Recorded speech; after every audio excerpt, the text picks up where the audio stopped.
where is the Pakistan Air Force? Where have they gone? We hit all their bases. In 80s, we got this advanced tactical aircraft, Mirage 2000. So Pakistan had no answer at that time. In that, Turkey had this Mirage 2000 with them. So the Pakistani pilots used to go to Turkey and train and fly on Mirage 2000. Oh. So once again, it may be they have gone to Turkey. Are there any such rules that अगर आप enemy के हाथ लग गए तो आपको क्या करना चाहिए? Yes. So if it is a war, then there is something known as Geneva Conventions, and as per that, you're not supposed to use any kind of torture. You're supposed to ensure his safety, survival. But does this happen? Indian Armed Forces does that. We had 93,000 Pakistani prisoners of war after 71. You know that famous photograph that you see with General Kargil Singh around 1971? All of them were looked after with proper dignity. Does leadership matter? Modi ji के आने से ये फर्क हुआ, इसके बारे में आप क्या? I will say We all feel gratitude throughout the day for God, for our parents. But then recently we have realized that we should always be grateful to our defense, because those are the soldiers that let us stay safe, feel safe in our motherland. And that is how we are all living a smiling and happy life here. It is because they are taking care of us at the borders, constantly staying away from their families. And I think this is something we all are grateful for, but there are a lot of curiosities about defense, about all three wings. And today, here, we are having a podcast with all the guests from Army, Air Force and Navy that will help us to know more about our defense wings, and your curiosity would definitely be satisfied here. So, not taking much of your time, let us start with Lieutenant General Asit Mistry ji. From Navy, we have Commander Manoj Bhatt. From Air Force, and we have Air Commodore Mr. Eric Anthony here with us. And I welcome you, sir, on this board, on this forum for this amazing session. And it is really going to be enlightening and eye-opener for all who are not aware much about our defense wing. So what is your say on particularly defense and these three wings, and how people need to know those three wings? To begin with you, sir. Well, the defense forces, as you know, consists of the Army, Navy and the Air Force. And we also have the Coast Guard that works under the Ministry of Defense. They ensure the territorial integrity and sovereignty of the country. That is the first and foremost task that they do. That is, protect the country against any kind of external threats or challenges. They also assist in maintaining internal cohesion and internal stability and security in the country. Yes. They also assist the nation in terms of humanitarian assistance and disaster relief, you know, in case of natural calamities and epidemics and things like that. The defense forces also create a safe and secure environment for the nation, whereby you secure your interests as a country. And these they do by a number of ways. They, first and foremost is produce deterrence. So deter threats against the nation. And in case deterrence fails, then they are ready to even inflict punitive damage on the adversary, as you have seen recently in Operation Sindoor. They also reach out to the regional countries for regional military cooperation and military diplomacy. So there are so many other ways and means whereby they contribute to achieving the national interests. Manoj sir? So as sir has said that, all three defense forces, Army, Navy, Air Force, work jointly on safeguarding territorial integrity of the country. But if I speak only for Navy, the role of Navy is safeguarding maritime borders. We have maritime borders defined in territorial waters, contiguous waters and the exclusive economic zone, which is up to 14 kilometers, up to 24 kilometers, up to 14 nautical miles, up to 24 nautical mile contiguous waters and up to 200 nautical mile exclusive economic zone. So the Navy is, firstly, territorial waters are like your territory, which is you can do everything and anything there and do not allow others to come into the water. So firstly, to safeguard the integrity in these waters. The second role is protecting Indian shipping. There are shipping routes through which the international trade happens. A lot of material and logistics come to Indian ports through the shipping. Now, safeguarding that those routes are also very, very essential. So, the Indian Navy's role is to safeguard those passages so that the shipping happens without any hindrance, particularly in the time of, these kind of, whenever there are some operations happen, that is the time they are escorted and safeguarded, yes. Other is, deterrence and defense. You've seen now during Operation Sindoor that the Navy's role was deterrent, that, nothing should happen at Karachi harbor, nobody should come out of the Karachi harbor. That's a deterrence, that if something happens, we are here. And defense of our coastline, etc. Then another humanitarian and disaster relief. Whenever anything happens anywhere, whether there is a cyclone or tsunami or floods or earthquake, we have seen Indian Navy has reached out to lot many countries in providing aids, in addition to providing aids to our own citizens, our own places, etc. Other role is peacekeeping and stability. We also have to maintain good relationship with neighbors, other countries to ensure that the stability is maintained. Now, how do you maintain stability with defense is you also have to be powerful so that other people respect you and that stability of relationship is maintained. Third is maritime defense awareness. You have to continuously keep analyzing what is happening around, what other countries are doing, how the enemy countries or they are progressing, and you also have to be ready about countering those kind of threats. Then is military operations. Navy also participates in a lot of military operations, including the current one. Training and development, that is a continuous thing. You have to keep training and keep developing your manpower so that in terms of eventuality, you are ready to fight. So, all forces are always ready. So, training and development also forms a very, very important role.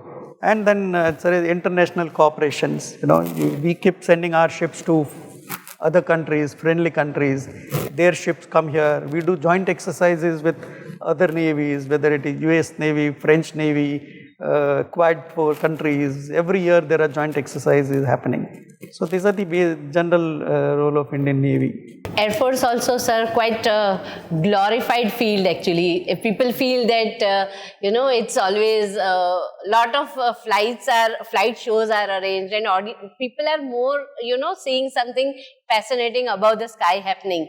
The Navy and Army is something that we just need to visualize it. But Air Force is something more seen. So how does, it play that important role in our defense system, connecting both, of course, Navy and Army with it? When you talk about Air Force, the first thing you do is raise your head up. Yes. Okay. So, and we got a very, what do you call that? Our aim of the motto of the Indian Air Force is touch the sky with glory. So whenever we, and that's why if you see in any fly past, the last thing which an aircraft does is a victory roll, which is going up and touching the sky. It's a significance of that maneuver, as we call it. My lookout into the role of armed forces, as you say, the first thing is that armed forces is a pillar for a nation, which makes it stand firm. And then you can, if you have a solid armed force or, a joint armed force or whatever, coordinated armed force, it's the nation will have a solid outlook. That's the first thing about the armed forces. And when we go into deeper into things of, when I talk about nation and armed forces, there is a political will, there is a political objective through which flows the military objectives. Now, it is not synchronous for every kind of level of, like say day and night or something like that. What I mean to say here is, peace, it is different. Okay. In war, it is different. And there is also one third condition called no war, no peace, which General Mistry will, amplify on that because they are mostly into, on they're borders, very well involved in that. So when I talk about war, so war, there are directions, political directions. Okay. For example, Operation Sindoor, that the cost of this terrorism should be known to the enemy, right? That was a political, objective or direction. So then flew the military objective out of that. And first thing for Air Force is that, as we all said, territorial integrity. हमारे उसमें barbed wire fencing नहीं है. We have an open sky. But if you see the last statement yesterday, briefing by Director General Air Operations, it was that the sky belongs to us, right? It means that the umbrella provided by Indian Air Force, we are supposed to provide an umbrella of air defense to the nation, so that there is not a single intrusion into our our territory. Because there are no boundaries, so it's very easy for a person to come. So. Absolutely. But for that, we have to provide a dome, a protective dome, so that things which can come and harm us are engaged or, they are destroyed, neutralized, as we say. So that is during war, we do this. Even peacetime, we have the same role, that we have to ensure that there is no intrusion into our skies for a person who is not allowed to come, or for an object which is not allowed to come. Okay. So this being a highlight of Indian Air Force. The second is in peacetime, it is called HADR operations.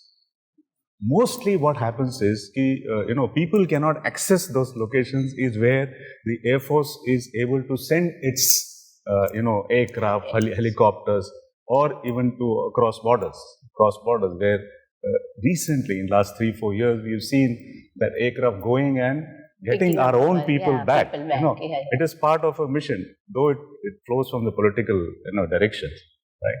And lastly comes training in this thing, where we do joint operations with all. Air Force is, or rather, I'll say that we ride on their shoulders. We have to ride on their shoulders, It's of course hand-in-hand venture. There it cannot be either. One cannot survive without the other. Coordinated effort. So air is actually both sides, over the sea domain as well as on the land domain. So that is how we are always connected. We are always connected with Army as well as Navy in full terms. So currently we had this Sindoor operation, and this was a war, real-time war. There where we felt that we really defeated. Last time, of course, China took over, and that was long back, I think before I was born. But later on, yes, Pulwama attack and all this LOC, we had few fights on, right? But they were small ventures which we did not know. But this time it was something big, that as if we slapped Pakistan on its face tightly to make them realize that we have a zero tolerance for terrorism. So, what is your say on Operation Sindoor?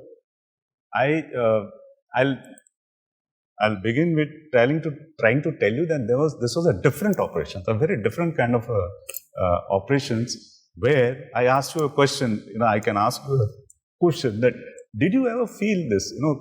There was a war where you had to run around, or you had to do something where people keep doing storing or whatever, or hiding, running away. You didn't have to do anything. The movie hall, the malls and everything was running peacefully. Yes. Petrol was available peacefully. Everything. Okay. I think I was in the restaurant the day. Yes, and matlab, you were having a family time. That is what is all about, a new generation war, which the armed forces, the Indian armed forces has given to this country, that it didn't percolate down behind. Okay, so to the very beginning, even I feel so proud to see this, that yes, I think whatever we wanted to achieve, we had set the goals, it was done in a very smooth manner. Yeah, very precise target, and I think it.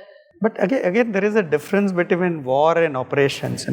War means no hold back. It means if there is a war declared, then you do whatever is you can do, something like that. Well, in operation, there are controlled things. There is a goal you want to achieve. You want to send a message. Okay. You're not crossing. So it was not that full-fledged war where civilians were at task or something. See, I'll differ somewhat with Commander Manoj. No two situations are alike, and therefore no two wars are alike. See, the entire nature and character of war is evolving. War or conflict is as old as mankind. So as we have evolved, so has the nature of warfare has changed. India has fought, number of wars since independence. You had war right in 1947-48, just a couple of months after we got independence. It started in October 1947. That war lasted for over 12 months. Then you had a war with China in 1962. That war lasted for about 20-22 days. You had another war in 1965.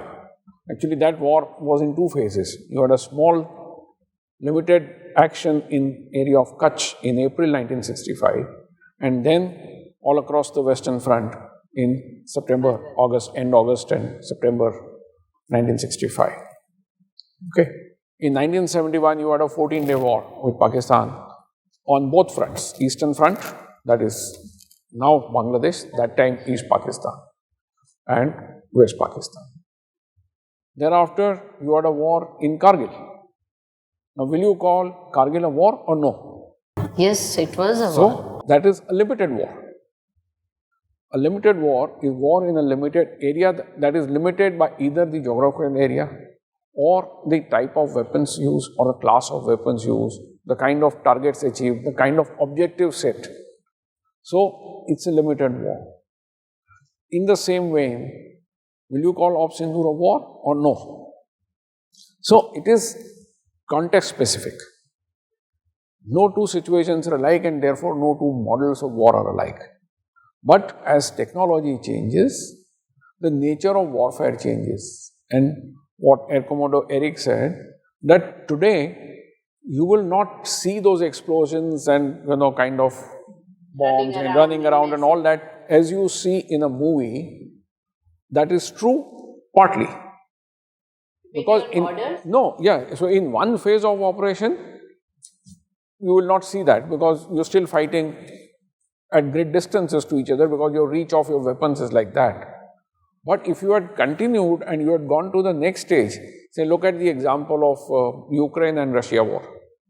So there you are seeing all the explosions and tanks moving and people closing onto each other and doing the old style fighting. Similarly, in Gaza, Israel had to close in and clear areas of Gaza physically. So you had a conventional kind of idea of what you see as war was there. So it will be situation specific, it will be context driven.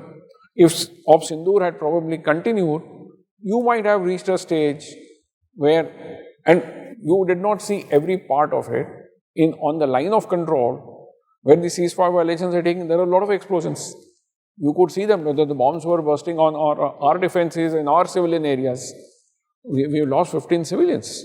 It's just that part has not been shown too graphically on the media.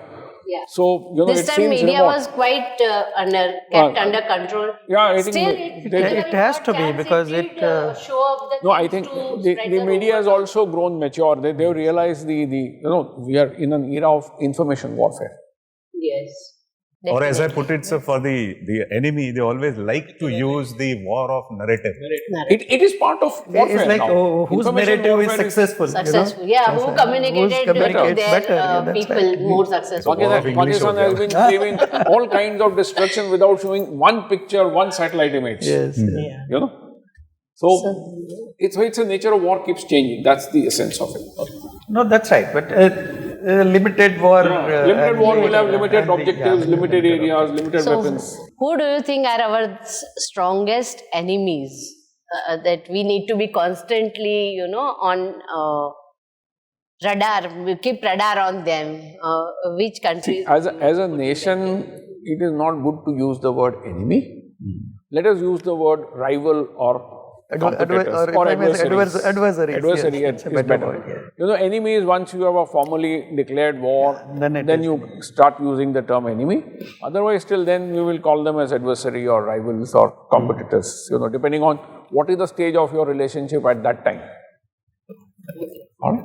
So, but that is quite known that we have a friend on the north with whom we have got a disputed border, with whom we fought an intense war in 1962 in the high Himalayas, and there have been sporadic, exchanges thereafter. We had one issue in 1967 in the area of Nathula with them. Then in 86, 87, we had again in the same area of Namkachu and, around that area from where 62 war had started, somewhere in that area. And we had a repeat of a clash in Galwan in, 2020. So, we have a big neighbor there with whom we have an adversarial relationship, and we have our friend on the west who always has been up to something, who unfortunately believes in maintaining an adversarial relationship with India. All our attempts to mend the fences have always resulted into some kind of a major terrorist attack or the other, or some kind of a duplicity. Yes, things we cannot forget, February 99, Vajpayee ji went by bus to Lahore. Okay, and what was happening by March, April 99, there were people already infiltrating into the frozen heights of Dras and Kargil. Similarly, in 2007-8, Retd was the president of Pakistan that time, and he was talking of signing a no-war pact with India. And what do you land up with? You land up with 26/11.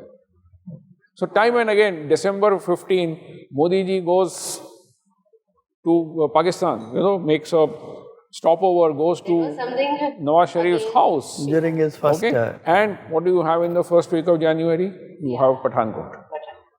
So, when things seem to be improving, there seem to be... In Ahmedabad, we had that Akshardham. So, no, but the timing of this, you see, it is when there seems to be some kind of a progress in relationship, the deep state, their negative impact, major landmark event takes. Maybe they cannot digest the peace hand we are showing them. I have a different outlook to this, in a sense that the Western adversary, their armed forces, their relevance is only if they do something with... So that is related. Why the adversarial relationship is maintained is, it is they who sustain it. Their survival... Because otherwise their armed forces... Maybe I think they don't have anything else to do. No, because their... Country doesn't want to progress. Not only armed forces. Not that Why should you say armed forces? It is the army. It is the Pakistan army which has a disproportionate hold over the entire polity and the power structures of Pakistan. They run And they businesses. don't want to relent that. Yes, they run businesses there.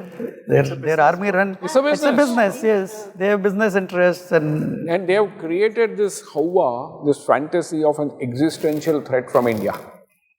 That it is only the Pakistan army that is saving the life and soul of the whole country.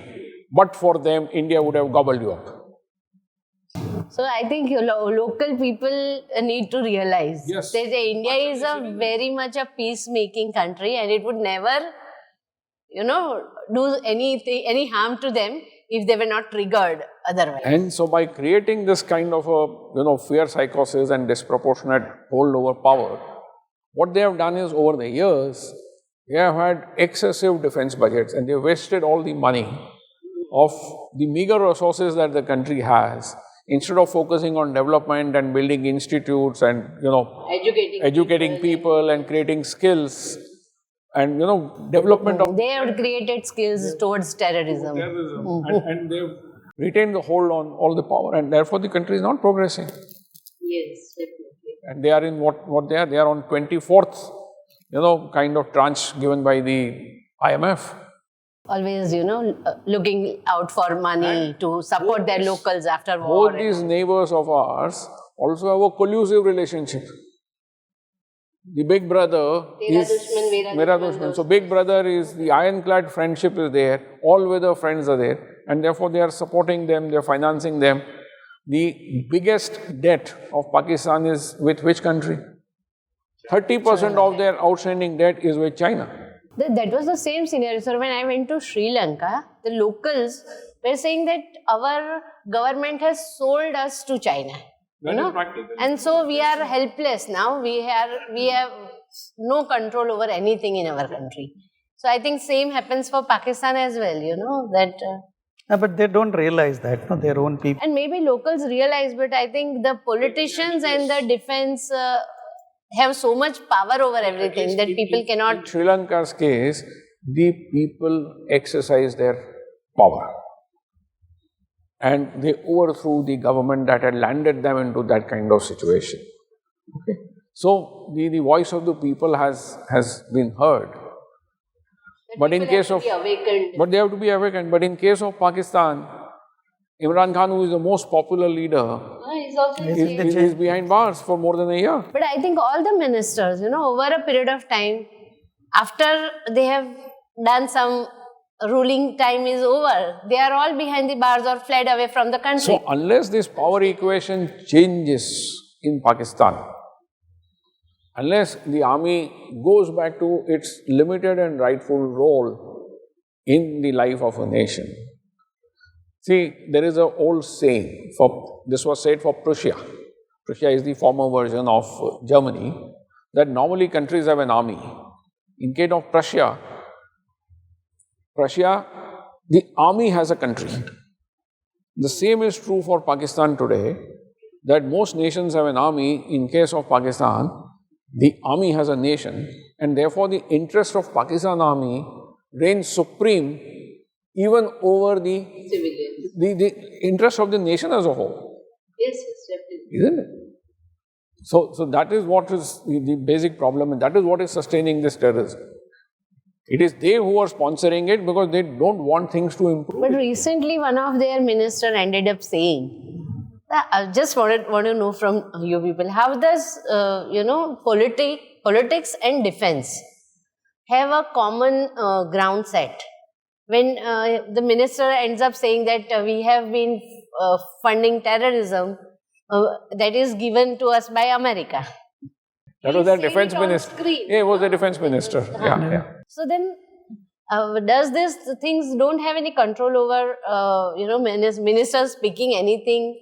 Defense should not be intervening there? They are a free country. It's maybe out of frustration, because when he felt that the Western powers are not helping them out, or not, he out of frustration he said, "Abhi itne saal tak to humne aapke liye kaam kiya hai." और अब आप हमारे ऊपर I think that बौखला गए थे. that statement or whatever that interview what he was giving was after when our diplomacy had worked so well, in the world order, you can say that we were able to, ministers or the external affairs people, they were able to convince the other countries who were relevant in this aspect that whatever India is going to do to achieve peace. Yes. Okay, that was the, message conveyed. Yeah, that was a message conveyed. What we are doing is to achieve peace, and terror has got no place in this world. And see, we've been very categorical in said, our target is terrorism. Our target is terrorists, not Pakistan or Pakistan military. This is a fight against But terror. for them, it is same, you know.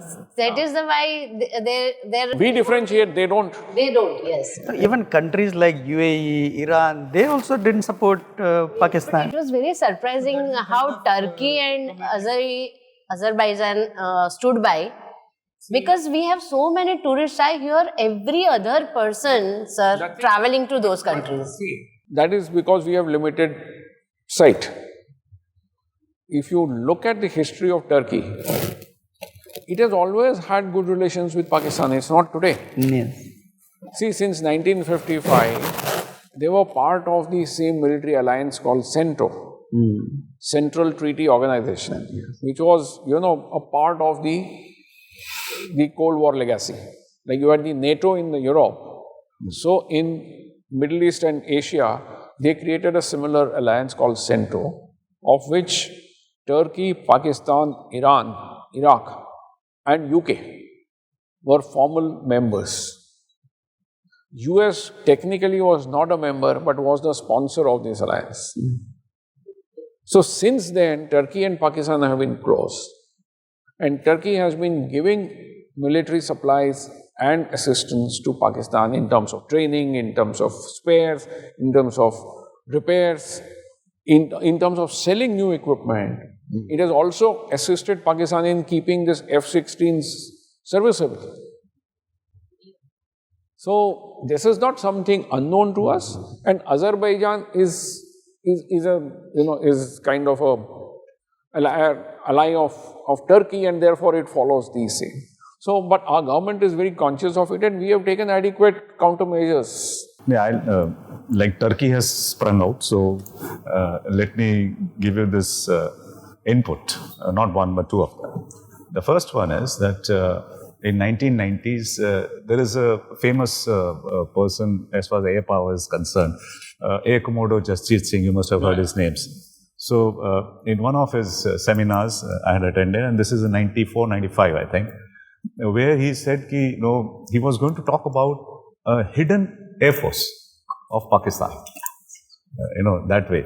It was a hidden air force of Pakistan, and where it was? It was in Turkey. What he meant was, in 85s, we got this advanced tactical aircraft, Mirage 2000. It was very, very advanced, very sophisticated. So, Pakistan had no answer at that time.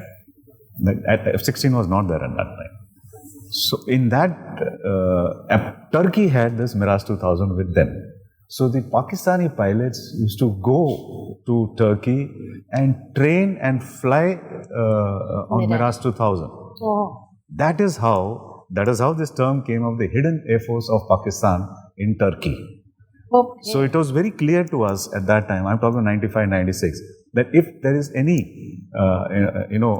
conflict with the Western adversary, then Turkey is likely to hand over some Mirages to Pakistan to fly against us. Yes. Okay, so that is how the hidden air force. Now the second input which I would like to give all of you here is that after 4 days and 5 days of Operation Sindoor, where is the Pakistan Air Force? Where have they gone? We hit all their bases.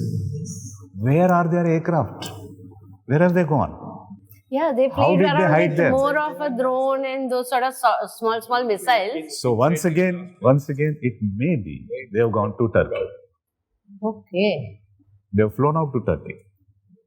Achha. So that is the link, you can say, or the existence now of Turkey when you talk about Pakistan.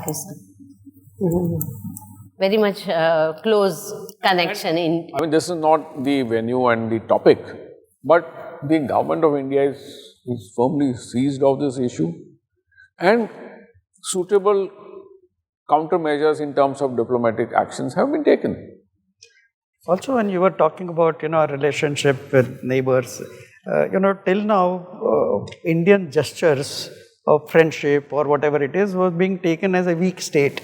They used to think that ये तो कुछ नहीं करने वाले, तो सिर्फ बोलते हैं, 26/11 etc. Nothing much had happened.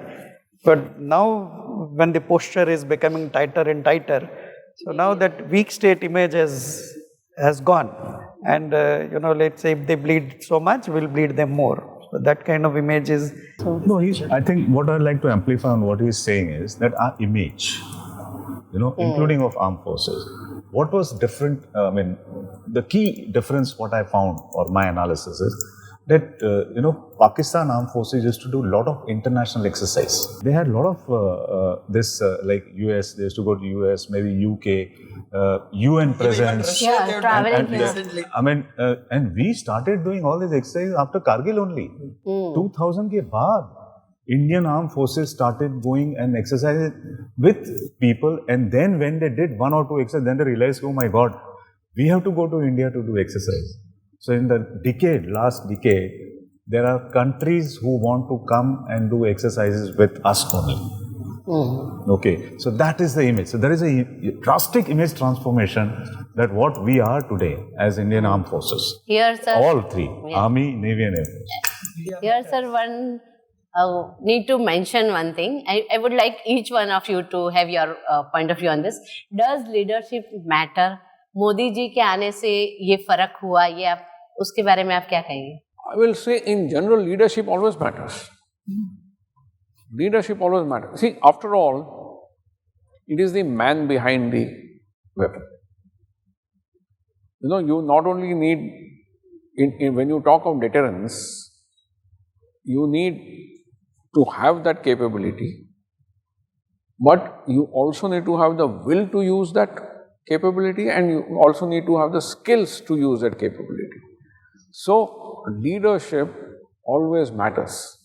When you have strong leadership, you will see the results. The decisiveness will be different, and therefore the results will be different. Yes, definitely. I think backup is strong, and people have, will to go ahead in all and ventures take in that. life, in all human ventures in life, leadership matters a lot. Whether it is, in terms of leading the country, leading the armed forces, or leading a business. Because I think Modi ji traveled a lot. He has built a good bond with other countries as well. So, all these things does impact. Yes, it does. He is one of the most respected statesmen in the world at the moment.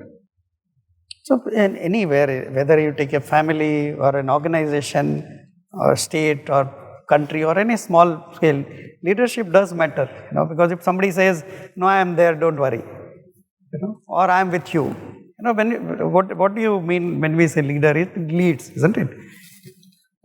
So that it matters quite a lot in any operations, and we have seen over a period of time now that India is posing itself of as India is changing around the world. Maybe no nonsense approach, and see, after all, I am there type. You have to have leadership that is capable of taking risks. Because if you don't take risks, there will be no chaos. You can remain very safe. Yeah, your comfort zone is always something you feel safe in. But it is not always that when you take risk, every time it will pay off. Sometimes it may not pay off. You have to be prepared to accept failures as well. See, after all, combat is not a one-sided affair. There are two sides to it, and no plan survives contact. Yeah, and definitely at the end, everybody would come up to a thinking that it should be for the welfare of the nation. And yes, red eyes are must for some time. Your point of view on, sir, Modi ji? I think when we talk about, the day we started wearing uniform, leadership is the first thing we are taught. It grows into us. So we understand very well who is a good leader and who is a bad leader. That is one.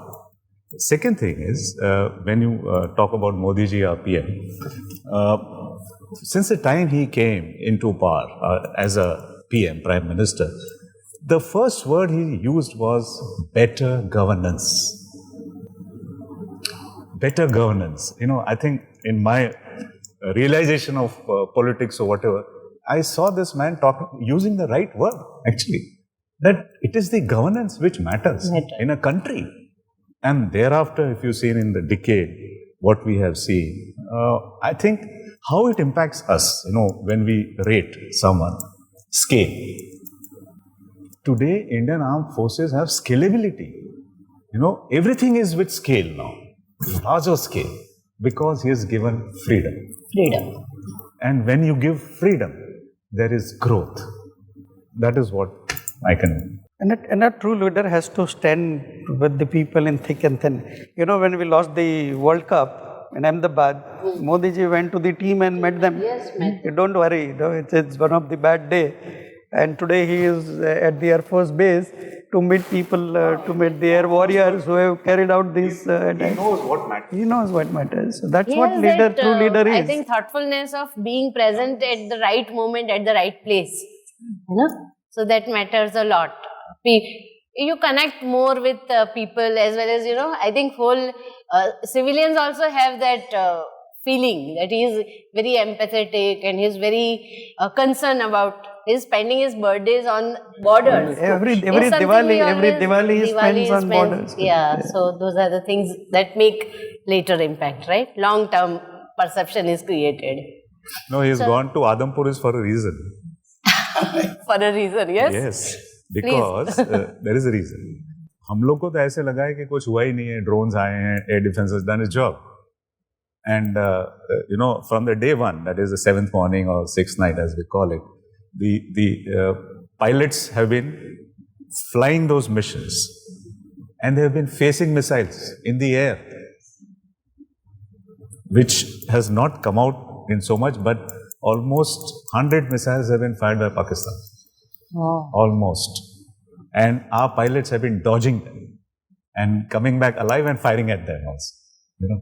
So, in other words, the Indian Air Force pilots have seen a very, very intense battle. Intense is the word.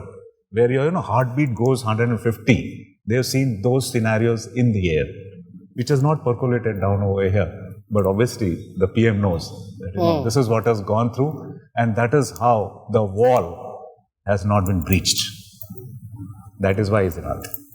I think even in today's speech, he mentioned that even when Indian Air Force pilots, we fired missiles, in Pakistan, the civil aviation, those aircrafts were flying. Yes. You know, it was a tactical use, and we successfully avoided those and still hit the target. That was some very, courageous thing of our wings to be present there and do it. Oh, it's a new Air Force, we can see. I think I have many things to put in. So we'll go to start from the beginning. Pakistan and all we have been through recently. So I think people are curious about that also. But now when we talk about general defense, to begin with, there are a lot of, kids who have chote hote hain, so everybody wants to be pilot, 90% of them. But once they grow up and they hear about the things that you have to be very disciplined, you have to pick such a huge bag and run around, you have very, harsh punishments if you don't meet the expectations, you don't wake up in the morning. So those sort of things bring a sort of fear in kids. And then when they grow up, they are into that again comfort zone. So defense में आने के लिए एक अंदर से क्या होना जरूरी है, and how would you want our youth to address this as a good career option? You're right, absolutely right. That as a kid, everybody sees aircraft flying and it's a toy that I want to use. Yeah, boys want to become pilot and girls want to become teachers. That is fixed. So when this toy, it's a big toy. It's a civil aircraft. There's a different portion of it to go and do that. And in a military, to fly a military aircraft is slightly different aspect, where the things involved in flying, they are same. Okay, the aptitude, flying aptitude as we call it.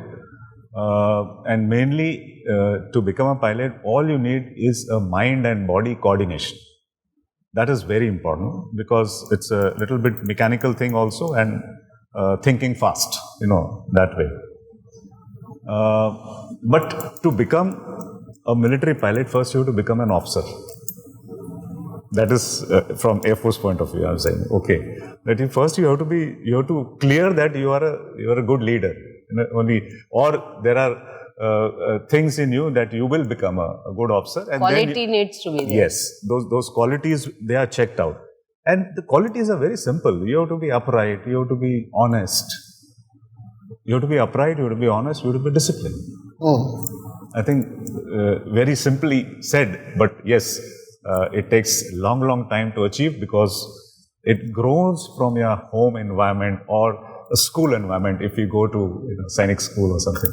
No, so I think nowadays people are willing to join defense forces. With social media also people come to know, what is it serving into defense. Even Army, Navy, Air Force are also coming out with, to create more awareness about the life in defense. But I would say, the discipline is essential everywhere. And jobs have changed even outside. Like earlier, as a teacher or as a banker, people used to say, oh, kya khushi ka job hai, ab kabhi bhi ja sakte ho, kabhi bhi aa sakte ho. Abhi things are not, even there also people have to work. Work very hard. Right? Corporates are just making them work. And I said, life is tough in defense, because we have to teach, whether it is Jawan or airman or sailor or officers, that the mistakes here you pay through your life. Not only your life, but others' life as well. Outside it is consequences. If you make mistake in driving, you meet with an accident. Car gets damaged or you get injured and all. But there it is, you pay through your life. And that's why the punishments are of that type. So that you learn from it and don't make those mistakes in your operations. And अगर हिंदी में कहूँ तो इच्छाओं को काबू में कैसे करना, अगर ये आप सीख लो तो आप डिफेंस में आ जाओ. अच्छा, you need to have a very strong willpower. Well, my last job in the army before I retired was as Commandant National Defence Academy. So, it was my good fortune to do that job and to induct young men into the armed forces. And I also laid the groundwork for the entry of women cadets. So they joined about 6 months after I retired, but all the paid work was done when I was the commandant. So I have seen this firsthand, and firstly a lot of young men and today a lot of young women want to join armed forces for a career, and depending on their educational qualification and aptitude, they can join either through the ranks. So today now it is the system of the Agniveer, or they can try to become the officers. So the option is, if you want to do it after the 12th, then you can appear for the entrance exam to NDA, National Defence Academy, or the Indian Naval Academy. These are the two institutes that take, entries at 12th level, after 12th, and they put you through a 3 years training program, which includes a university education cum military training. And then the 4th year is a specialist training of your own service, which is, at respective places. In case of Army, it is at Dehradun. For Navy, it is at Azimalai in Kerala. And for the Air Force, it is at Dundigal near Hyderabad. So there are ample opportunities, and discipline is meant to be tough in the armed forces. Like my colleagues brought out, the mistakes in the armed forces would result probably in not only your loss, but loss of life of your colleagues and failure of mission, which may cost the nation dearly. You look at the recent example of Operation Sindoor. If one soldier made one mistake and if one of the missiles of Pakistan had got through, how many civilians? What a catastrophic impact it would have had. Okay. So therefore, you can't have mistakes and failures, and therefore you need to inculcate a set of values which does not permit any kind of mistakes. So that's the whole purpose. Once you understand the rationale of it, I don't think it is very difficult to follow those discipline standards. Women Social Corner being a women community, I would like to know what role women play in all three wings. And of course, this needs to be direct जो field में जाते हैं, war पे जाते हैं, वो ladies तो है ही है, but you all have your spouses also playing a very important role, right? So what role does women play in all the defence segments?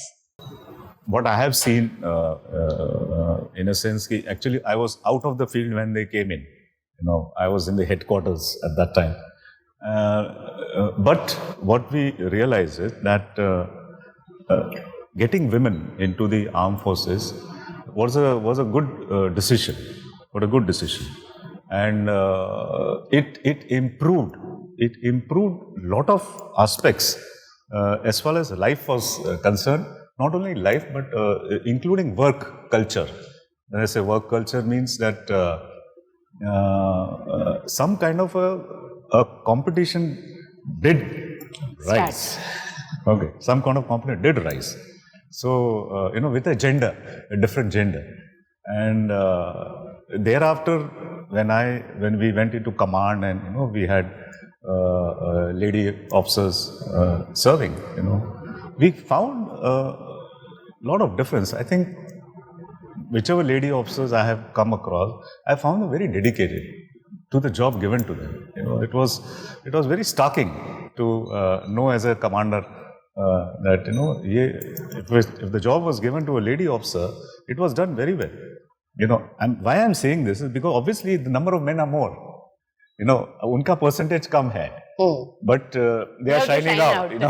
So that percentage, so not giving that, it was the benefit of the numbers, I think. I'll put it What this would way be the ratio in Air Force currently, sir? How many females over male? I really can't put it, I really don't know the total figure.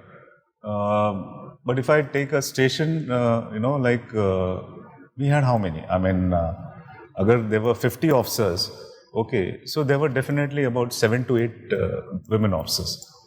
That is you can say, so not more than 5%, you can say maybe as of now. 5 to not more than 5%. Okay. For Navy, sir?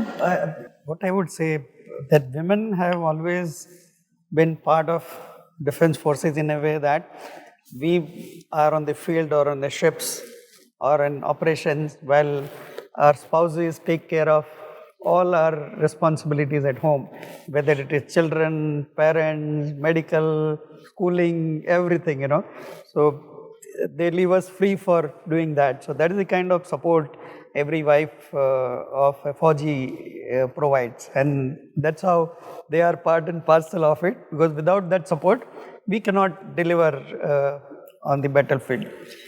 Now, when women have started joining forces, medical, they were always there, and doctors were there.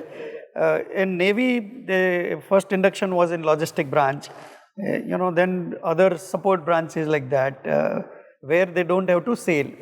Now we have inducted also women in the sailing and the branches where they are going to sail. Recently, there was that women commander was commanding a warship. So women have started coming in. Only thing is my suggestion or thing. It's a good service for women, but they must realize that it is a tough job. Right? It's not like outside. They get. I'm not saying that way, but they can't expect preferential treatment. All are equal. All have to, take on equal responsibilities. And whatever women officers I have seen, they have imbibed those ethos, and they are doing very well. And that's how number of women are increasing. And we are seeing that also on the face of it. Currently also in Operation Sindoor, we saw too many female Their cases. indoctrination in training is very well. I'm very good at what I've seen. That's what. Army, sir? Okay. See, you asked this question with two dimensions. One is the professional induction of women into the armed forces as part of their career, and other is the role that is played by the families. And I will cover both these aspects because both very critical. As far as the career aspects are concerned, this is still a evolving field because we're changing. There is centuries, if not decades, worth of legacies there. And so therefore baby steps have been taken, and we started with limited entry of women into army, into very limited services like education corps and the judge advocate general's branch, the legal branch. Gradually we expanded them to the logistic services, and then in the combat support arms, so like what is known as the artillery, air defense artillery. But as yet, the women are not yet inducted into the combat arms, like infantry, mechanized infantry, or the armored corps. And most armies follow those norms. Because, in terms of the combat arms, because of the contact battle and, there are chances that the person might be caught or something. And all that. So there are vulnerabilities increase. Plus, the whole physicality aspect is much more in terms of an army career vis-a-vis the other services. And, their structures are different, their bone density are different, their hemoglobin levels are different. So, obviously, even in the Olympics, in all sports, everything. So you have a separate discipline for women and you have a separate discipline for men. So that you have to have differentiated standards and therefore there are differentiated employment. But wherever they are proving to be great force multipliers. They are very highly dedicated, they are very highly efficient and competent. And now that this element of permanent commission has come, this is going to act as a great motivator.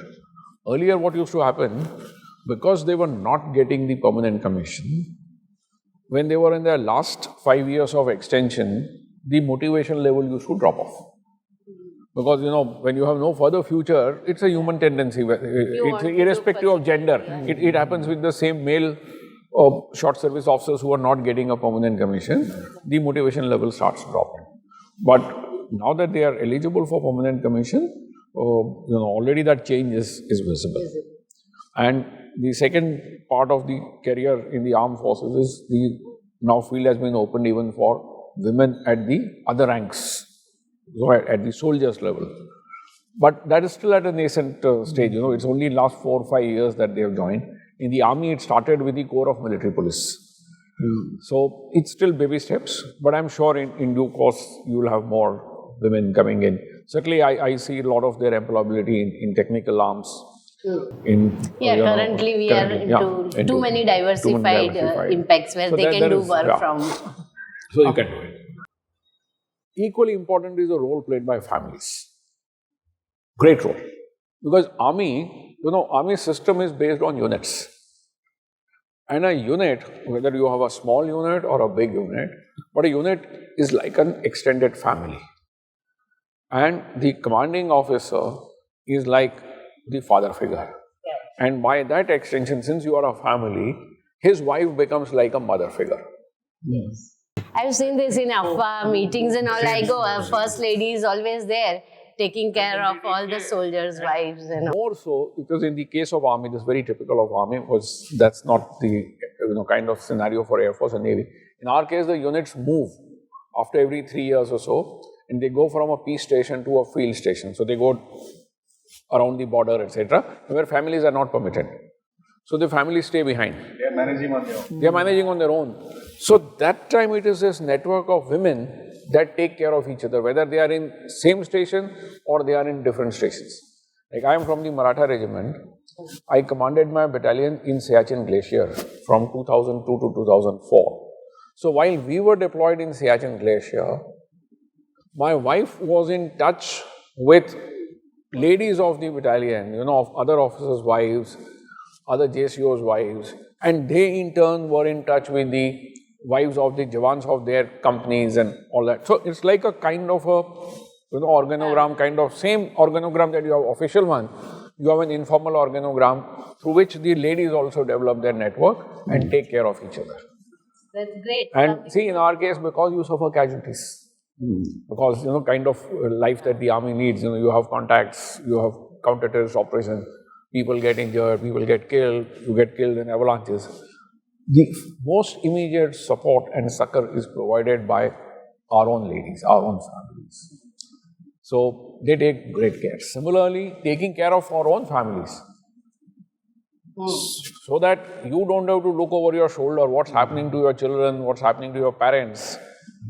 That complete responsibility is looked after by our ladies. Without that, the soldier cannot perform on the border. He cannot focus on his job. If he has to look over his shoulder as what's happening back home. And in this aspect, I also want to take the opportunity to say that similar kind of response is required by the civil administration. That their families back home, they need to be looked after. If there is, most of our soldiers come from rural background. They all have their parental, farms and Land, agricultural land, and there are often issues with that.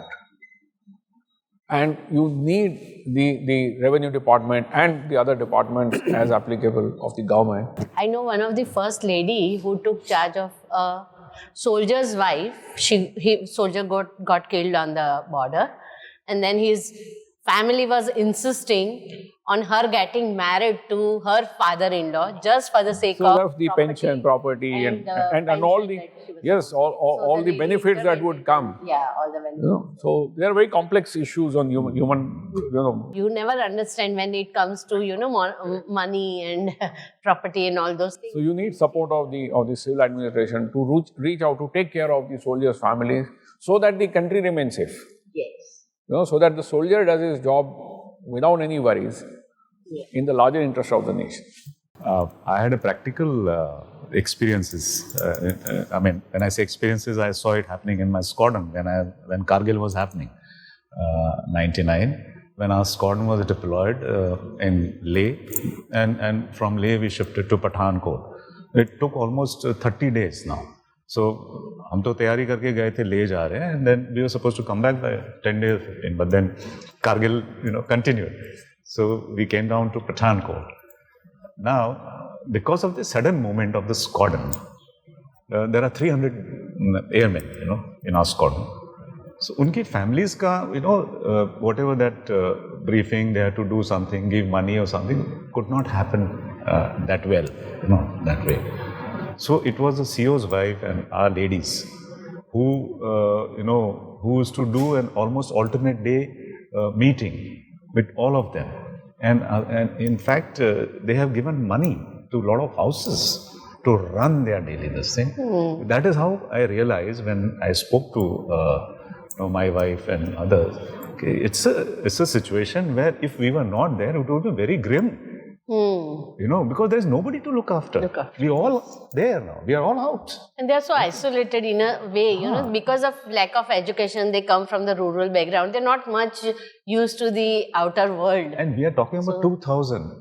At that time, still, our Indian homes and all, we are not so, had not seen so much. So, usme, kya kehte hain, the man of the family, if he is not there, that family requires shelter. Simple, as simple as that.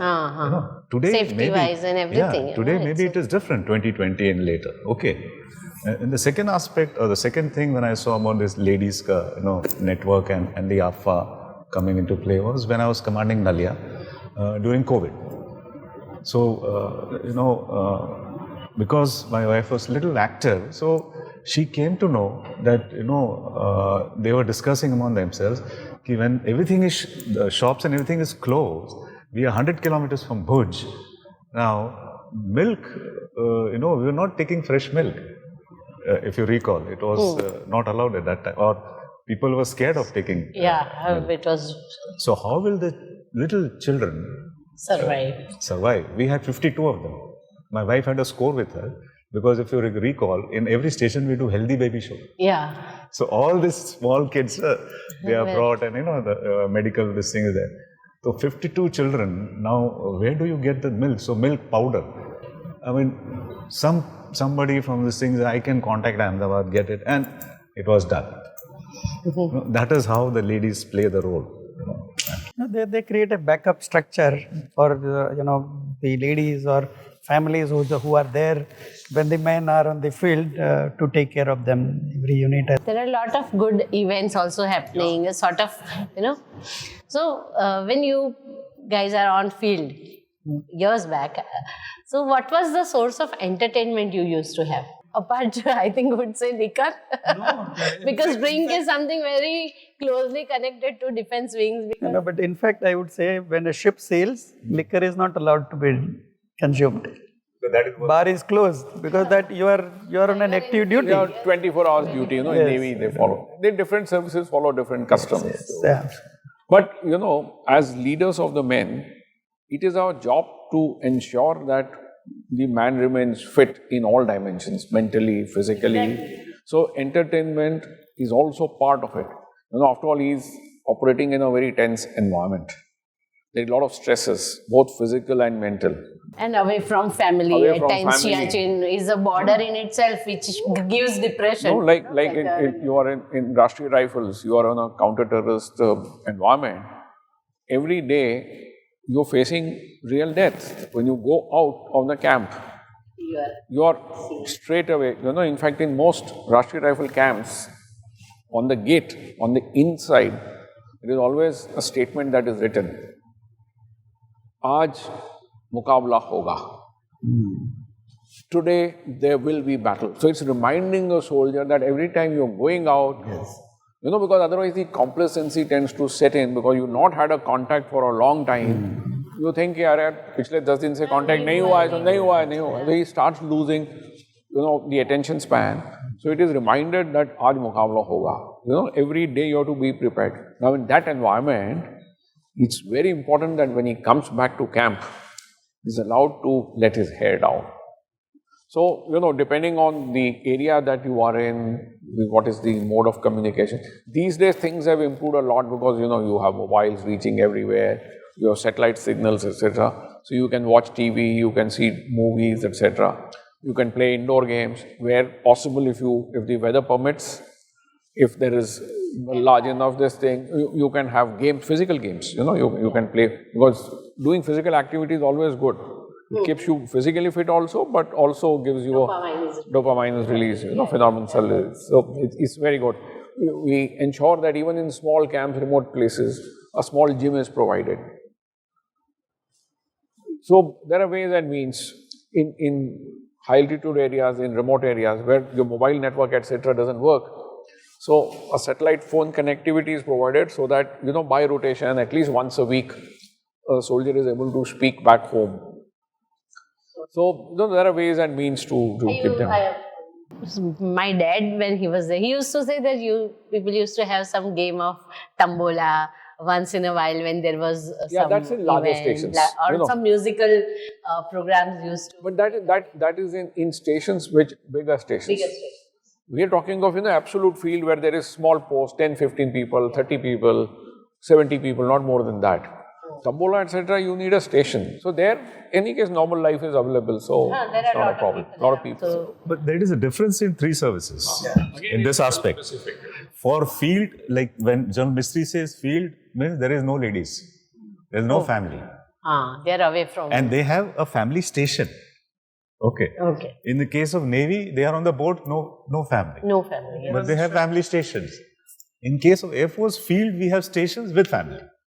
Okay. So our so that way Air Force is privileged, I would say. It's not privileged in the sense their working environment is different, No, environment is different. But then you ask any Air Force wife at that time, kahan remote jagah pe leke aa gaye? There are no pizzas, you don't get pizzas. It's like that. All comforts. Everyone has different challenges. And it's not relative in life. Yeah. So what we, in Air Force, what generally it is done is, for men, it is actually engage them in sports. Which actually sports activity is the best. And in that, we take them for long distance run also. We do cycling also, some adventure kind of activity where it is voluntary. It is not compulsory. It is all voluntary. These kind of things are done. And officers have to lead in that. There is no doubt in that. And when it comes to ladies, so they have their, AFA meets, and in that AFA meets, they have competitions. Yeah, I've been to Rangoli cooking competitions, contests too. I have been to demonstrate there. I'm basically a culinary person. So I've done a lot of meetings with live cooking contest, as well as, judging cooking contests and doing cookery shows for them. Lot of events are organized. So, and there are some children activities also. It is not, drawing competition. Yes, the drawing competition in school mein annual day unka hota hai. They do fabulous annual days. Yeah. I mean, if you see the records, the way the children, they bring out those things are absolutely out of the blue, There is something like that. And lastly, Indian festivals. Every festival is celebrated. Wow. So everybody takes part in that. Yeah, you're away from home, so you want to be the part of that cultural everyone. heritage that we already have. All the festivals are done very beautifully. I mean, the administration gets involved into that. And everybody celebrates all festivals. All festivals. Oh, secular country. Secular. Absolutely. 200% secular. The ideal model of Indian secularism, if you want to see, defense forces. You can't find a better model than that. मतलब मोदक से लेके We will देख रहे हैं. We are everything- seeing all the everything communities happens. and there and speaking the same language, same patriotism and same. Starting from January dedication. to December, all the festivals are taken care of. So in Navy shore establishment, it is similar the way they have described, But on ships and submarines, it's totally different because ship could be small, maybe a 10 men to, something like aircraft carrier, which is about 1,000 plus people, or submarines, which will have, about 40 people to about 100 people. So that is the kind of complement it will have. Where in ship still it is little better because you can do morning PT if little. But I think ship also has its own challenges, sir. Everything has got challenges. Everything, but Very what dire one overcomes that seasickness. Yes. So morning PT is there, and then some kind of board games. Even we have played volleyball on ships. Depends on size of ship. Depend on size of ships, but in submarines, it is nothing except watching some movies or playing board games or some singing kind of things happening. Pulling each other. And absolutely. Yeah, that's keeping the each other's best way morale. to, You're seeing the same face, so you have to do that. Yeah, in submarine, everybody does a watch, whether it is a technical officer or a non-technical officer. So 4 hours, so you are on duty for 4 hours and off duty for 8 hours. In that also you'll have some problems, some work or some repairs to be done. So life on every unit is a little different, but we find ways and means to keep ourselves engaged and keep ourselves active. Like when I was posted on INS Ganga, I still remember I used to run in the evenings on the deck.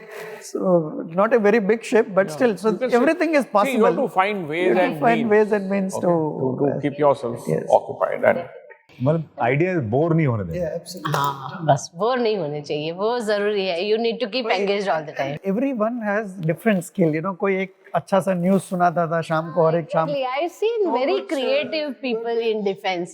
Some have very nice way of comedy.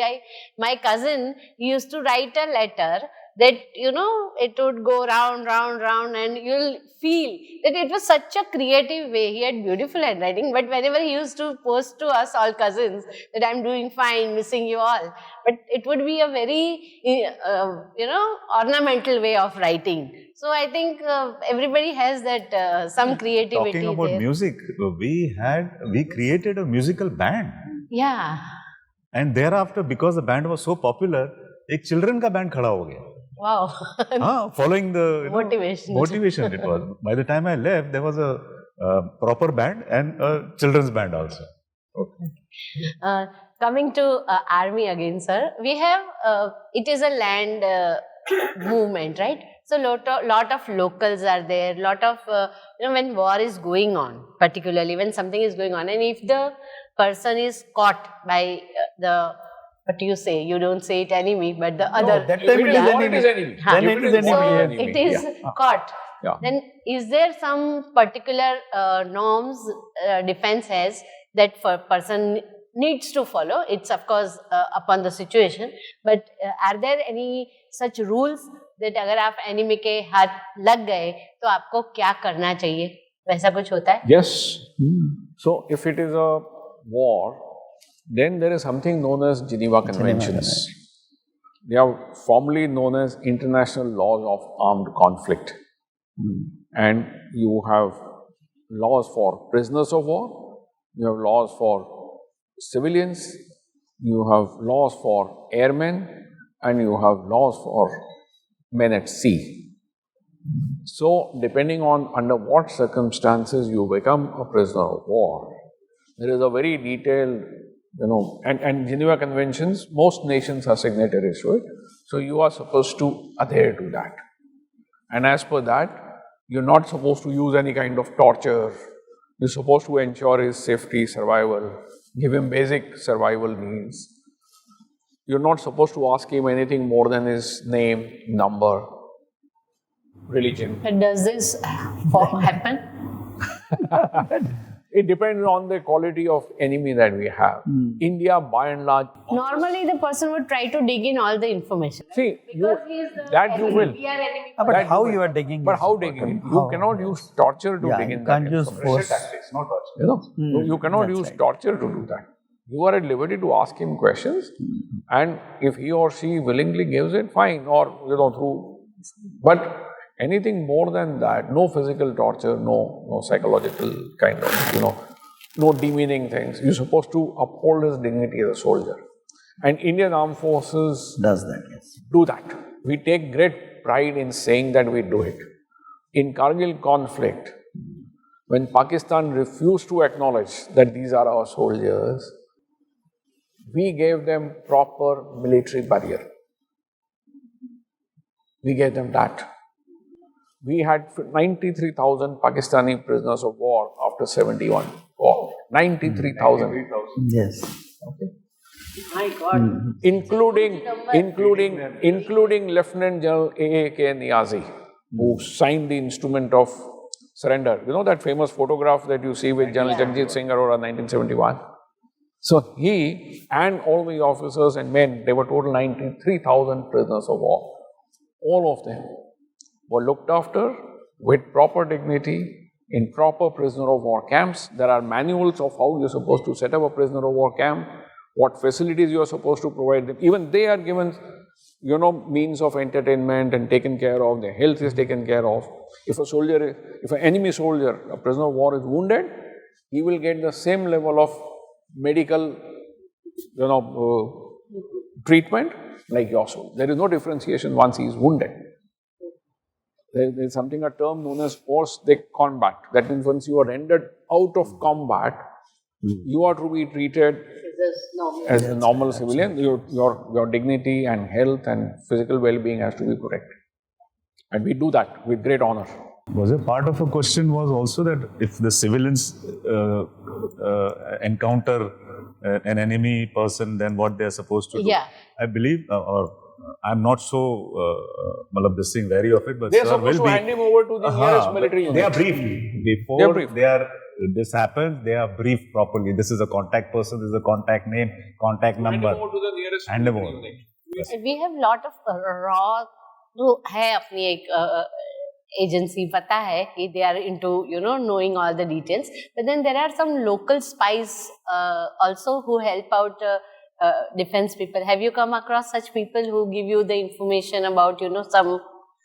See, every unit is supposed to develop its own information network and develop its own tactical purpose in its own area.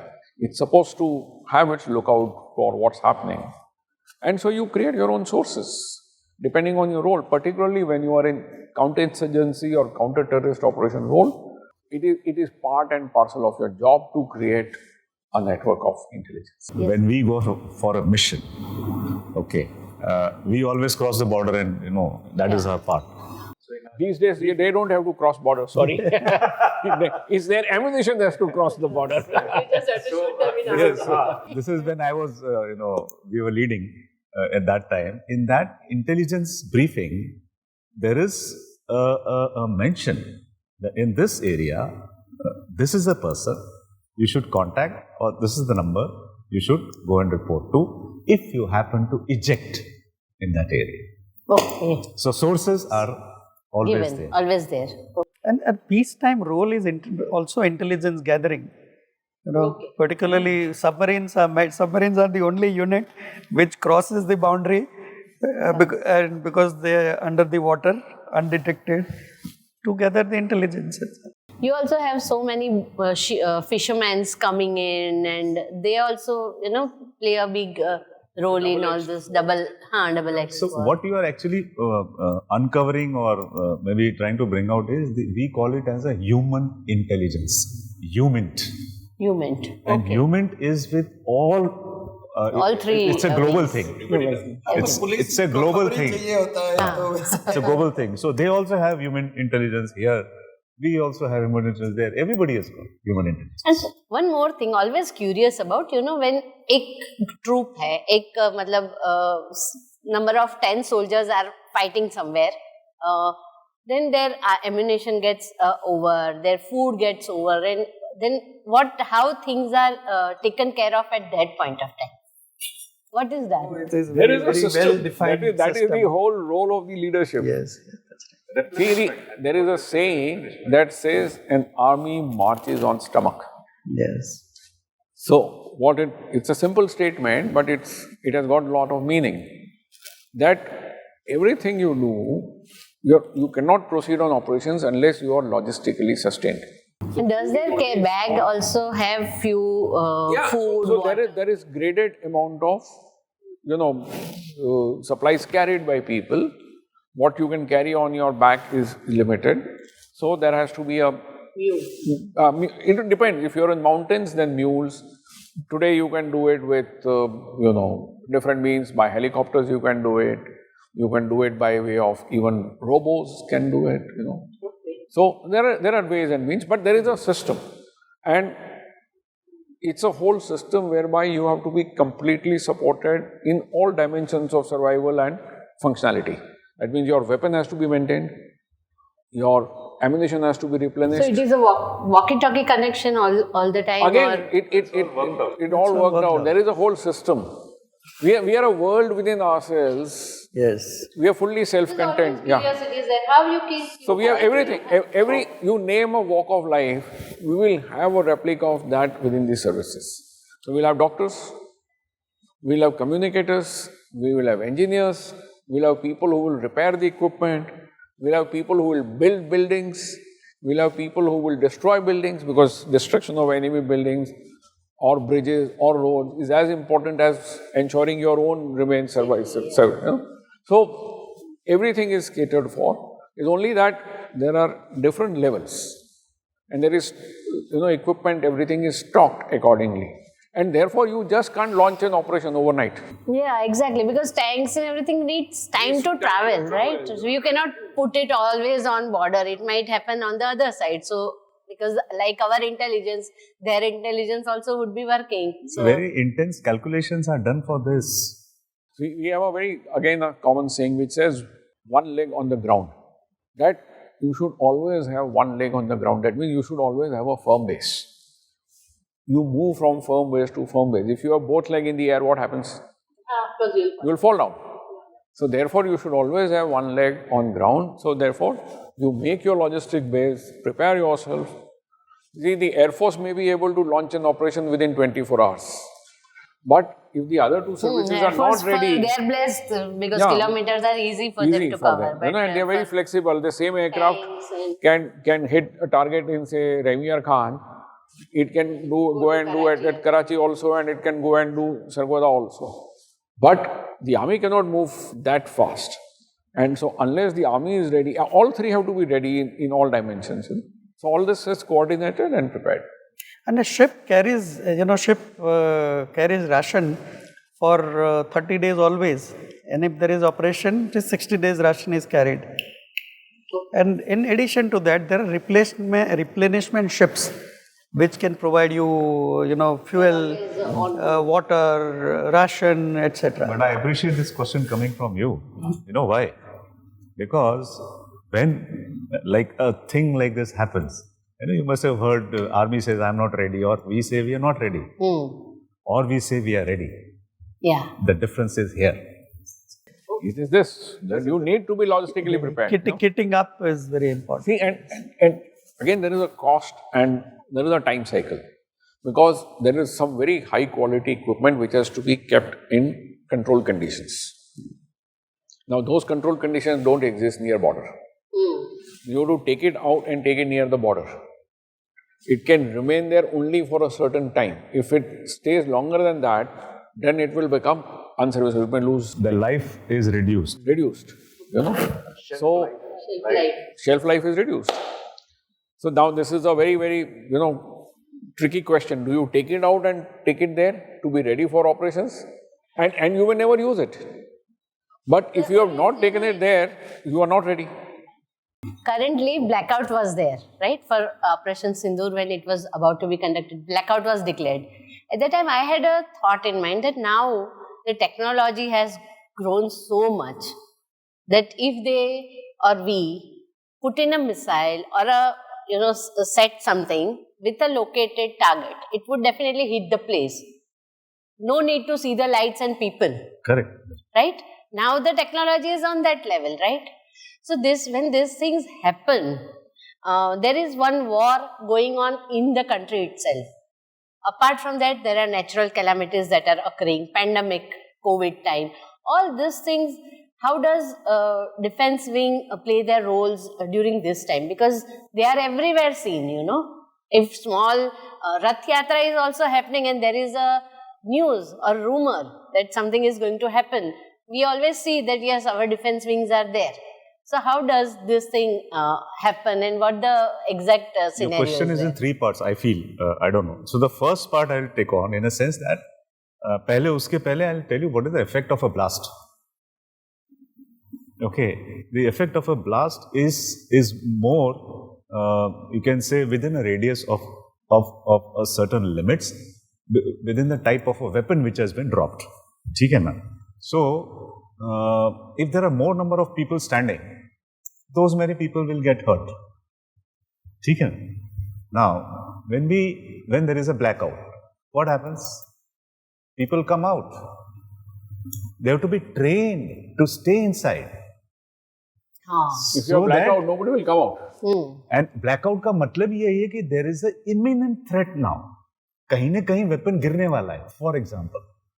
So that can be any house, any building. So don't try and come out and increase the vulnerability. Okay. Stay inside. You have to train yourself for that. And that is why. Okay. So when blackout practice is done, is to tell you, actually is to reduce the vulnerability. Okay. Reduce the damage. Yes. And people damage is more concerning. Yeah. Then you have to do the entire chain. Otherwise, how Yes. do you tell people that there is an imminent danger and go and take shelter somewhere? This is the way everybody in that area in one go will come to know blackout hai under. Then there is no time to think because the danger is so close, so it's imminent. Like a curfew now. बाहर नहीं निकलना है. Just save yourself, or you want to do something, then cover the lights. You're right in one word that today with the technology, they know exactly where mass population there is no is darkness, there is no night and day difference for as far as weapons, but there is a huge difference. Okay. There is a difference. You have to have a smart weapon. We don't know whether enemy has that kind of smart weapon or not. Every drone is not that quality of drone. Yeah, maybe. Because each sensor, older investments are still the things that need to be used. Sensor fusion is the word today talking in today's you can say wartime thing. It is the most costliest thing to do. So you cannot put sensor fusion in every weapon system. Okay. Not possible. And not it has a very high cost. And they are very, very the target has to be that worthy of that sensor fused weapon. Also in a war, there are two countries are at war. Okay, defense forces fight that war at or across the border, but it is the two countries. So every citizen of the country should have some responsibilities, because otherwise anything can strike anywhere. So every citizen needs to be careful. So all this exercise of blackout or disaster management or what should be done, civil defense, which was carried out is very important. People should be aware because it is countries are at war. I'm glad to hear that Gujarat government has taken a decision to increase from 14 districts to 22 or something more, I mean, taking it seriously now. Civil defense is a must. Yeah, exactly. Civil defense is something that people talk about, but I think when such disasters happen, we don't know exactly where to run to. So I think every society should have this sort of But at least follow the instructions. Even in blackout, I have seen many people were casual and not. Too many vehicles So coming that's in again and not out good, of the no? thing was very surprising. That people are not maybe overconfident about defense and government, I could say. That our people are there, they are going to save us, let us roam around. No, you talked We about should feel that it is our responsibility also to show some concern and follow the instructions given by the government. Plus, today, sorry. I mean, why people were casual is because they know it was training, at least in Ahmedabad and all that. You don't see the same casualness in the border district. And the border, yes. That's right. Or you see in the line of control area, LC area. Those villages are extremely well tuned to this kind because they have been, shelled number of times. So they are used to it. So they have bunkers made, etc. Yeah, houses are So it is the imminence of danger that people get involved in. What I was trying to bring out is the civil part of it. Till date, the awareness in the civil people, when I say, was very minimal. But allow me to thank the government, the present government, that today, when we are celebrating either 26th January or 15th August, one of us is called to do the hoisting of the flags. Yes. Okay, so it's not that I'm taking pride, but I'm taking pride in my society that they are getting together to do this. Exactly. Okay, so today when the blackout thing came, they immediately called me कि sir क्या करना है बता दो. I would like to make appeal everybody also. will get trained. So, Appeal to the audience that instead of calling celebrities, let us celebrate the real-time heroes. Let us call our defense wing members we know around our society to bring in for the opening of your new venture or your new flag hoisting or any event. That is something that needs to be done. It's a way of saying thank you to all, right? So that is something. I'm saying that in some part it is being done. This podcast is going to be amazing, and I think it's going to be it's going to bring lot of light to the life of Army, Navy, and Air Force. But would like to know how a day when you are on the operations or without the operations, how a day is there for a person in Air Force, in Navy, and in Army. How does it start and how does it end? Because we know about your disciplines, right? So let's know about the detail. When you call off operations, allow me to bring out my experience of Pulwama, post-Pulwama or during Pulwama. When Pulwama happened, I was the commander of that station, and my chief operational officer, my chief administrative officer, and my chief engineering officer, they were all three on an inquiry. They were all out. Oh. And this thing happened in the night. And I got a call from the boss that protect, go. Go. And there it is. So I did not look back at that. I just told my wife, I'm going out, look after the house, and there it is. We have a system in place. The system in place is such that when I say go, we lock the station. All the doors and the gates are locked. There is a certain time given to go out, a certain time given to come in. And at least for 96 hours, we don't open the gates. Okay. So, we practice this. It is not that it happened that day, so we had to do it. We practiced it, but this was live now. Mock drills this was real. Happen? Okay. This was real. Because Pulwama was real, and we knew that after that they will come and do something. So we went in, and the moment in the morning at early morning hours, the sun had not even risen, and my fighter was able. Why? Something was detected on the border. So he was launched. Now, when this thing happens, it means something is already coming. So the pressure has gone up. Now I am alone going to sit down in the optional which I have, which is underground. I have to take a decision what next to do. And whatever the protection grid was there, we had not done. We were not supposed to take any action before Pulwama or before the strike which we did. Happens. It was only afterwards we were supposed to do. Or abhi to shuru hua and we saw something flying towards us. Fortunately, And it is not only I was doing this, here and in Delhi also, everybody was in their ops room, we were all talking to each other. And Everybody finally, ready. yes, finally in the scenario, they said, don't worry, just be ready. If it comes closer, then you launch your weapon, otherwise just don't worry. Fortunately, that blip vanished. The fighter aircraft also couldn't engage that, whatever it was. He couldn't see also in dark, and the radar also lost a lock. So, that experience, my heartbeat had gone up. Okay, because I had nobody to look at to, and nobody to shoulder me on the back.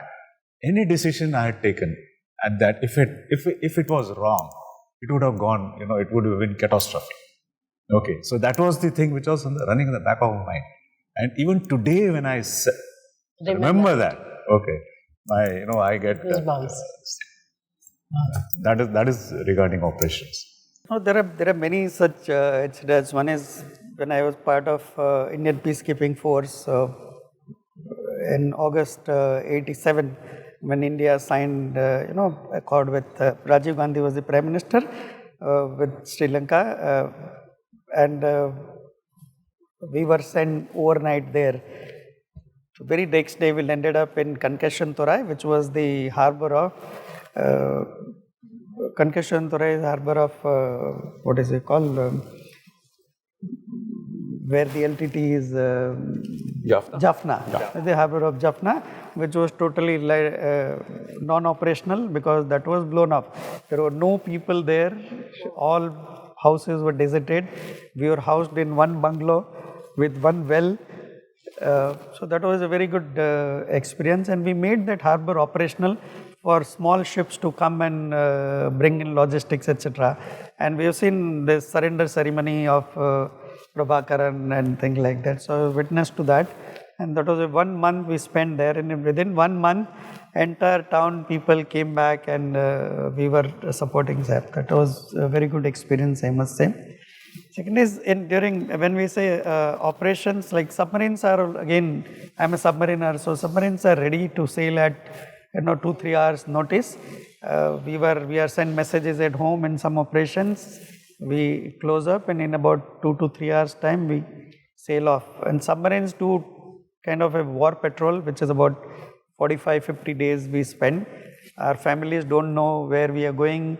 We don't know where we are going, for what we are going, and we are given, we only after we leave harbor, when we open the operational instruction, we know where we are going and what are we supposed to do. So these are good time. No, family don't know at all. And there is no communication with the family at all. Absolutely no communication with the family. I've had lots of, so I don't know which one to select and tell you. Because of the army, being involved in counter-terrorist operations, CI operations all over, manning the line of control. Yeah, okay, I'll tell you something about Siachen. Okay. Well, I, as you know, I commanded my battalion in Siachen from 2002 to 2004. We were deployed along the line of control. And, I was commanding the battalion in an area which was extremely avalanche prone. It is actually the most avalanche prone area of entire J&K. Now Ladakh is not part of J&K, but then it was. On 2nd of March 2003, we had series of avalanches that day. We had one avalanche at about 7 in the morning at one post. And these are avalanches coming on our existing post. It is not that a patrol is moving on the way and they've been stuck. This is post where people are staying, where they're stationed for last 2 years. So there the avalanches came. So one came at 7, fortunately, we didn't lose anyone. Another came at 1:30 in the afternoon. We lost 3 porters. But we were able to dig out 7-8 more who were buried, but they survived, but 3 we could not save. The third avalanche came at another post, and that came at 10 o'clock at night. And the entire post got buried. And, 2 porters out of them managed to break open because they were little away. No, they were little away. So they were not as badly buried as the others. They came and they broke open the fiberglass hut in which people were staying and took out people. They could take out, only 6 had survived out of 12 that were staying there. And no communication worked, so they walked down. So it was, by the time we got the input, it was next day. So a patrol was launched, led by an officer called Captain Sachin Bali, to rescue these people. As they were coming in to rescue these people, they got caught in a snow blizzard. And they suffered more cold injuries than the people who were saved from the avalanche. We had to evacuate Captain Sachin's party through helicopter because they were so badly. And when they reached the post, actually, it was well past dark. And the whole layout of that area had changed so much that they couldn't recognize the same post in darkness, and they couldn't find these people. Actually, these people were safe in a steel, structure that we had there. Those who survived, the 6 we had lost, were buried. We could not save them. But the 6 who survived, now the idea was to get them out. To get them out, Captain Sachin had come with a rescue party, but as luck would have it, he got caught in a snow blizzard, and the whole geography of the topography changed so much, you couldn't find the place. And in the process, they got exposed to the elements, and they suffered, cold injuries, frostbite and all that. So the next day, they had to be evacuated by a helicopter. The heights were 5,600 meters. So that's about 17,500 feet, 18,000 feet. So the helicopter could land only just about touchdown and pick up only one person at a time. So it will shuttle. Go, pick up one, bring him, go, pick up. Now, Captain Sachin, who was leading the party, was the most badly wounded. And as per actual priority of evacuation, the person who is most badly wounded should be evacuated first. But he, being an officer, said, I would be the last person to be evacuated. I will not be the first. This is leading from the front. As luck would have it, after 3 people had been evacuated, the weather packed up. And no further evacuation was possible that day. So he spent one more night in those elements with a cold injury. And he ultimately got evacuated with the rest of the party on the 3rd day. The net result was he lost 6 of his fingers, all 5 of the right hand and 1 of the left hand, and 3 toes. 9, he lost. Frostbite. And when he was in the hospital, he had not lost his spirit. He would tell me, sir, the moment I'm all right, I'm going to come back to battalion. Least realizing that if you have a history of frostbite, you cannot go back in the same area. And after not having all the organs. So later when he realized that his employment in the army would be restricted, although army will retain him for life, he refused to stay in the army. Couldn't take it. He said, if I am a soldier, I will be a 100% soldier. I will not be a halfway soldier. Not a desk soldier. Not a desk soldier. Okay. So he left. He appeared in the CAT. He got through in IIM Bangalore. Oh, wow.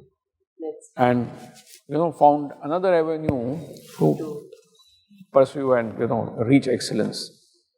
So that is leadership of the highest. Yeah, leadership, because he could have been evacuated first, because he should have been. And this is despite my telling. In fact, when he started the rescue, at that time situation was dangerous because more avalanches were expected. I had ordered him not to move at that time because, it is difficult. You have to take that are you going to risk 20 more people to save the 6? But he ignored my orders because he said, no, they are my men. This is leadership. Yeah. Okay. So, and I was fortunate I'm also to be having goosebumps, hearing this story. Yeah, it's such a proud moment for us. That kind of team that makes you a successful leader. So even in ship, if suppose a ship goes down, the commanding officer is the last one to evacuate himself, or he goes prefers down to with the goes ship. down with the ship. Captain Mullah. Captain Mullah, yes, INS Kukri. Countrymen said, Yes.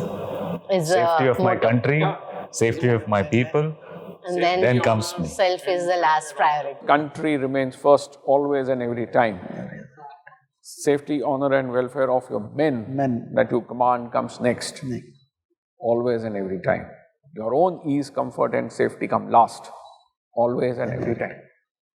That's Salute to all the soldiers and all the legendaries sitting here with me today on the forum. Thank you.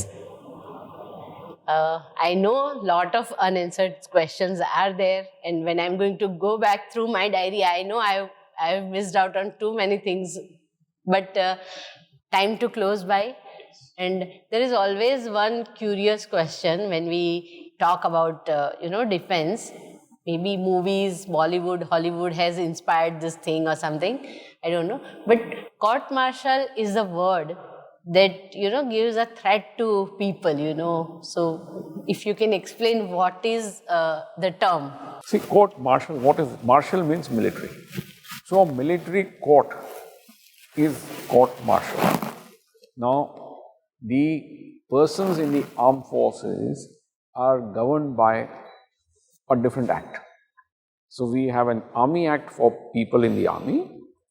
A very similar one is for the Air Force called the Air Force Act, and a similar one is for the Navy called the Navy Act. And we are governed by those acts. Because there are a lot of things which may not be a criminal offense for a civilian, like being absent on duty. But for a soldier who is absent on duty, it is a criminal offense. There are certain offenses like in the face of the enemy. They are not applicable to a civilian, like cowardice in the face of enemy. That's typically applicable to a soldier. So therefore, there is a special, different set of laws and rules for us. Good order. Insubordinates, good order, lots of them. But this is very typical requirement of the military because of the environment in which we have to function and discharge our duties. So, this law also gives the legal powers to try our people and, punish them when required. Also, the same law also confers certain special privileges and, privileges to the armed forces personnel. So, these are acts passed by the parliament and we are governed by those acts. So, in that act, there are provisions for conduct of a court martial in cases of grave offenses. So, instead of being tried by a civilian court, you will be tried by a military court. So, that court is known as a court martial. Now, depending on the type of offense and what is the maximum permissible punishment for that offense, the level of court is decided. So, you have a court martial, basic summary court martial, you have a district court martial, and you have a general court martial. So, the powers of Can you each of just them are elaborate with one example if what could fall in this cadre of the extreme one? Before that, I would just like to, if I can just add it, court martial means it's a court proceedings, just like it happens in a civil court. It's a military court. So a judge over here is not called a judge, he is the presiding officer, the senior most. Yes. Okay. And there it's are two or like four to a help system him of in a jury because It's a jury. It's a jury. there are 5 members court or a 3 And they member all court. belong to the They are defense. defense So there is a officers, they're defense prosecutor, officers. there is a defense lawyer Counsel, or a defense officer, and there are witnesses. It's like any other similar thing, way. but only thing is it's an in-house one within the military. They saw that it is faster, the judgment is given faster for the offenses committed within the system. So, thank you, Asit sir, Manoj sir, and Eric sir for being here on the podcast. It was amazing, enlightening conversation. I know I've missed out on many things, but whatever we have covered is enough to pass on to the people who are going to listen to us and get themselves enlightened with our defense wings and their a constant, support system to our country, to ourselves in an individual. आज हम इन घरों में महफूज बैठे हैं तो वो border पे खड़े सिपाहियों और हमारे मतलब navy, air force and army people are taking care of us, तो हम आज यहाँ पर इतना महफूज खुद को फील कर रहे हैं. So thank you so much for being here. It was wonderful having you. Thank you. Thank you. You have been very good at it, and thank you for taking interest in such subjects and communicating to people, and it's required. Thank you. And Jai Hind to all your audience. Yes, Jai Hind, Jai Bharat.